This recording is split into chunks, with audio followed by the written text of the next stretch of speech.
আমি যদি এখন মারা যাই তাহলে বলে আমার জন্য জান্নাত অপেক্ষা করছে না জাহান্নাম অপেক্ষা করছে, আমার ভাবা উচিত। আমি যদি এখন মারা যাই কবরের সওয়াল জবাব ঠিক মতো দিতে পারবো কিনা সেই হিসাব আমার এখন করা উচিত। কারণ চোখটা বন্ধ হয়ে গেলে, দুনিয়ার শ্বাস বন্ধ হয়ে গেলে আমার আর কিছুই করার থাকবে না। আপনার সন্তান 2 দিন কাঁদবে, 3 দিন কান্না করবে, তারপরে কবরস্থানে গিয়েও একটা বারের জন্য সালাম দিতেও যাবে না। বাস্তবতা, এটা দুনিয়ার বাস্তবতা।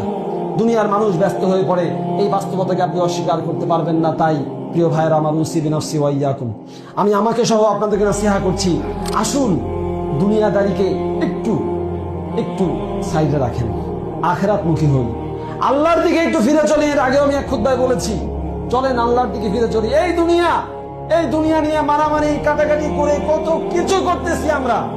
আল্লাহর ওয়াস্তে বলতেছি আল্লাহকে ভয় করুন, আল্লাহর ওয়াস্তে বলতেছি আল্লাহকে ভয় করুন, মুখটাকে হেফাজত করুন।